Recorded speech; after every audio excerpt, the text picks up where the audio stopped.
an interview with the BBC you gave a couple of years ago, the journalist asked you about how you squared your pessimism with your optimism, and I believe you remain optimistic about social change and all that it can bring. But do you remain optimistic now, all these years later?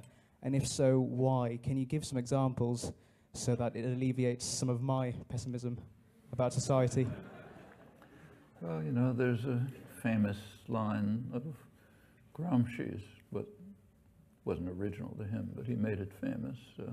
We should have pessimism of the intellect and optimism of the will.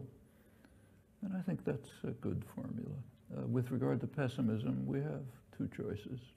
We can say, look, everything's hopeless, so let's quit, and we'll help ensure that the worst will happen. Or we'll say, look, there are possibilities, let's pursue them, maybe things will get a little better. But that's not a real choice. And that's all there is to say. I mean, for every one of these major problems, there are possible solutions. And there's, in many respects, our societies are considerably more civilized than they were, say, 50 years ago. Many respects. So, for example, the most striking example is women's rights. That's just changed enormously in the last 50 or 60 years in much of the world, in the West in particular. All sorts of cases. I mean, take the United States. In the United States, women, go back to the early days of American history, the founding fathers took over British common law, of course. Under British common law, women were not persons, they were property. A woman was the property of her father, transmitted to her husband. Over the years, that changed, but slowly.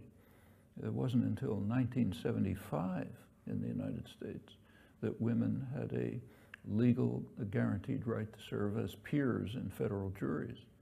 Peers means equal persons. That's just a few years ago. Now, that's one of many changes. Take, say, opposition to aggression. It's much higher than it was back in the early 60s. What I described in the early 60s, it could not take place now. So you compare, say, the invasion of Vietnam with the invasion of Iraq. The invasion of Iraq was the first time in the history of Western imperialism when you had huge protests before the invasion was officially declared. I mean, it had been going on, but before it was officially declared, there were huge protests. That's totally different from what happened in the invasion of South Vietnam, okay? And it had an effect. I mean, what happened in Iraq was bad enough, but Bush and Blair never dreamed of carrying out the kinds of actions that Kennedy and Johnson carried out with impunity. All right, those are changes. Take nuclear weapons. There now is very widespread popular opposition to development of nuclear weapons. It's still going on, and the threat of nuclear war, I think, is severe, much more than people imagine. But it's been lessened, and there's popular opposition which could grow. In the case of the major issue we face, environmental catastrophe, that was not even considered a problem 40 years ago. And now it's understood to be a problem, and there's plenty of popular activism, even not enough, but plenty doing something about it. These and many other things are signs of, there are other signs for reasons for optimism. Take, say, Latin America. Okay, for 500 years since the conquistadors, Latin America was dominated by foreign powers. The last century or so, the United States.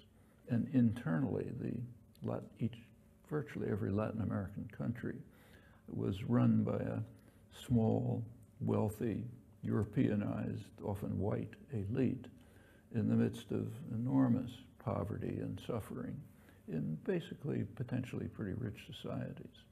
The last 10 or 15 years, that's changed. There's a reason why Assange is in the Ecuadorian embassy. Latin America has become significantly free of external control, more so than almost any other part of the world. and it's beginning to face some of its horrible internal problems. Now, those are all signs of optimism. It means there are things that can be done.